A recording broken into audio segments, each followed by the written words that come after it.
you make of Trump's non-denial over a possible pardon for Maxwell? I don't actually put too much weight on it. What I think with Trump is that when he says he will do something, he typically does it. When he says he won't do something, it doesn't mean that he won't. And he's very impulsive, and we know that he's used the pardon power to reward people who have protected him. He did this with people who protected him in the Mueller investigation. He pardoned everyone who participated in January 6th who had been charged. And so I think that if there is something that he could get out of it and he can use this power in order to secure that, I would not put it past him to do that. Tara, what do you make of the optics of this possible pardon? However, as some of our colleagues have been talking about throughout the day today, Jen Psaki had one of the victims, the survivors, on with her last night. They're really the center of this case, this story. But it's kind of it seems to be the dynamic around these possible pardons, the politics of all of this that have overtaken it. And the optics are a bit strange. I mean, look, Todd Blanche personally worked for Donald Trump, not necessarily an expert actually in this kind of case. Do people kind of get the impression, do voters, you think, get the impression that an honest deal may be brokered here? Is he going in as a representative of the DOJ, I guess, or is he going in as kind of a side deal maker, you think? Oh, well, Todd Blanche is definitely going in as a henchman for Donald Trump. That's why Donald Trump installed all of these people in these positions. They're carrying out his will. Against tradition, against, in some cases, what people would consider lawful actions, against what the Constitution says, which is why they've been challenged so many times in court. So it's the more that people keep talking about this and pointing out the fact that Todd Blanche was Donald Trump's personal attorney. It's highly unusual, as Asha knows, for the Deputy Attorney General to even be involved in something like this. And all of a sudden, since Donald Trump has been hysterical, throwing hissy fits on Truth Social and at press conferences over this issue for a month and a half because he can't make it go away. Now, all of a sudden, Ghislaine Maxwell is going to come in and save the day, possibly for him to help change the subject. There has not been enough focus on the fact that this is a wretched woman who was convicted and in prison for 20 years for being a child sex trafficker. She's nobody's victim, which is what the other side is trying to do now, trying to change the storyline. She's not a victim. The real victims in this case are the hundreds of women and young girls who were raped, who were sexually assaulted, who were held captive against their own will, who were sex trafficked by Jeffrey Epstein and Ghislaine Maxwell. This is the person that the Donald Trump's Justice Department wants to potentially talk to and cut a deal with to try to save him and change the narrative. She has zero credibility. She's been convicted of perjury as well. And anyone who's been paying attention, you don't have to have a law degree to know that when someone is in prison for 20 years and there's a possibility for them to curry favor with the one person on the planet who could, with the stroke of a pen, get her out of prison, she's going to say whatever she needs to get out of prison. So it's all in bad faith. And the people who claim to be so invested in child pornography and stopping child sex trafficking and pedophilia, are they really going to allow Donald Trump and his minions to cut a deal with a convicted child sex trafficker? They need to reconcile that. And I think it's going to be very difficult to do as long as we keep putting attention on the real victims here in this, who are the women and young girls. Asha, on that point, it was interesting. We played some sound of Maxwell's attorney speaking to reporters earlier, but there were some other parts of his remarks that interested me. In some of his statements, he started to kind of argue that she's been treated unfairly through this whole process, that she's had her honesty unfairly questioned, that she was treated worse than an animal in jail at one point. Do you think they're trying to lay the groundwork, both her legal team and then sort of the right-wing podcast and reactionary infrastructure around this whole thing? Are they trying to lay the groundwork here to change the story about who Maxwell is? And if so, can you remind us who Maxwell is? Yeah, I think they would have to change the narrative, as Tara pointed out, to make her into a victim in order for some kind of pardon or clemency to I guess, create the story around it. But As Tara pointed out, she was charged with 2 counts of perjury for lying during a deposition about her participation in sexual acts with minors with Jeffrey Epstein. The other piece of this to emphasize, as Tara did as well, is that she was an active participant. She was someone who actually participated in the abuse and assault of these women. One thing I would just also note is that there have apparently been hundreds of FBI agents going through thousands of files, thousands of pages, which would include, by the way, witness testimony, interviews, all kinds of evidence and documents. It's hard for me to believe that there's any information that she could provide now, 3 years after she's been convicted, that And somehow how the FBI unusual is that, by the way, for them to be going through that amount of documents in a relatively short amount of time? Is that typical work for this department?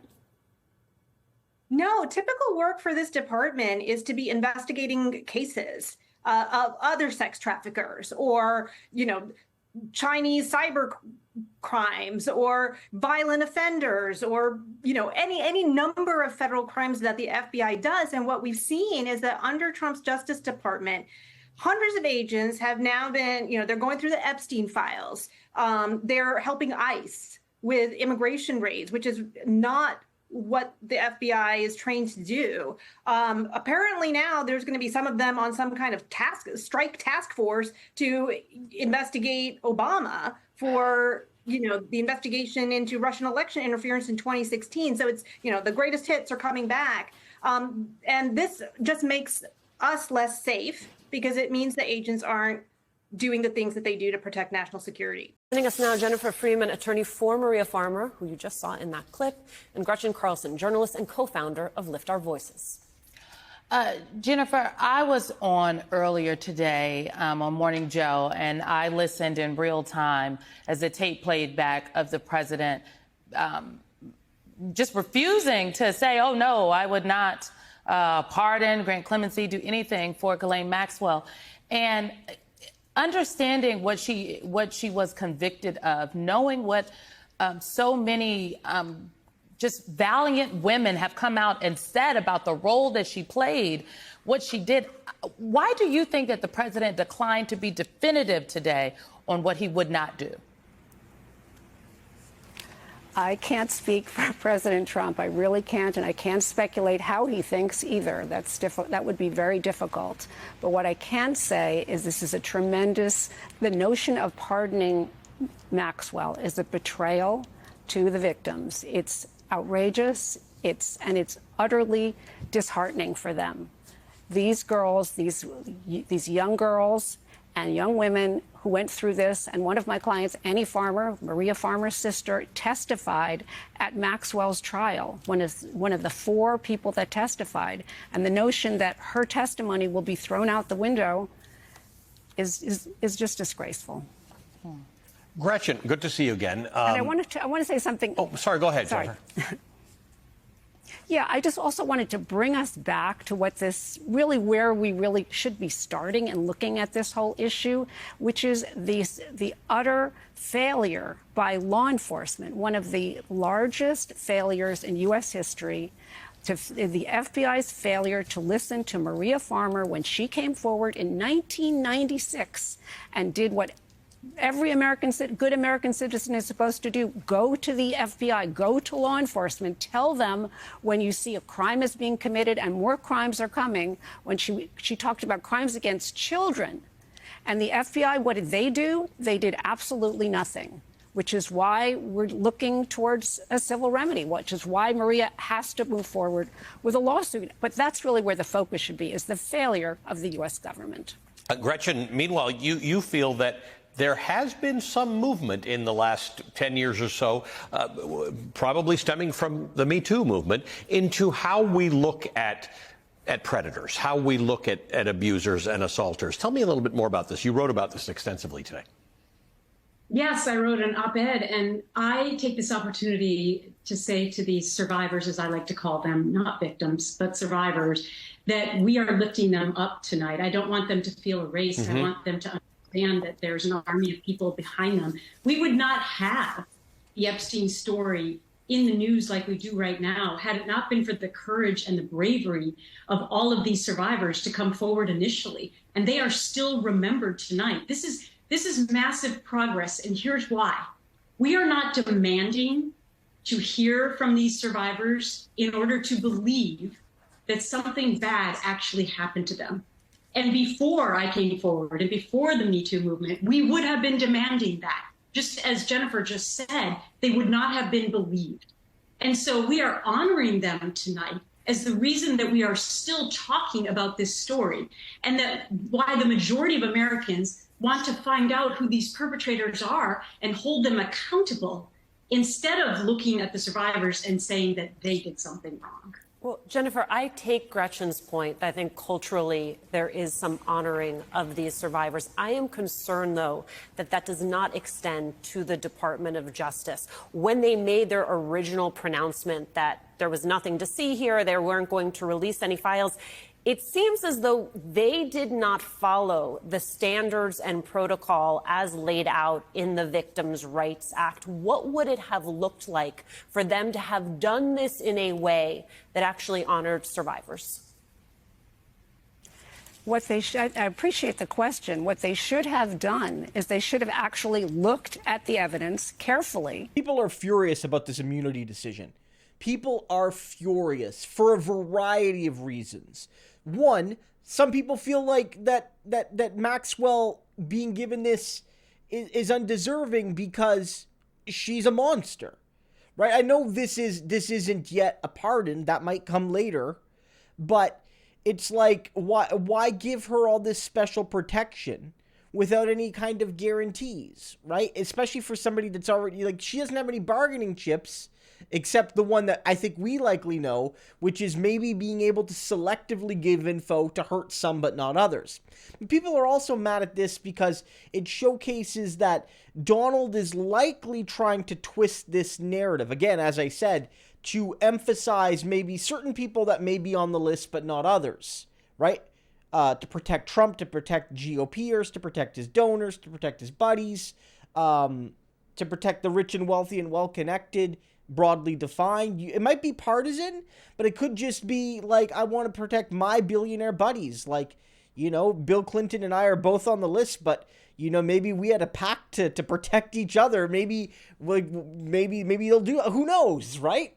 But one thing we know for sure is that this is going to stink either way. As he gives stuff to Maxwell, now nobody, including a lot of his supporters, is going to believe whatever we get from her is credible, because now people are honestly going to believe that she is being given a deal, whether it's immunity or whether it's a future reduction in sentence or pardon or commutation or whatever it is, that she is being given that not just to be truthful, but to specifically either manufacture evidence or edit evidence. You know, whether she's being asked, and of course this would probably have to be under the table for certain, like to literally lie about who is and isn't on the list, or to basically say, you know, expose people but not this group of people, or ignore these years, or ignore this particular Epstein event, right? One thing we know for sure is that nobody trusts Donald on this one.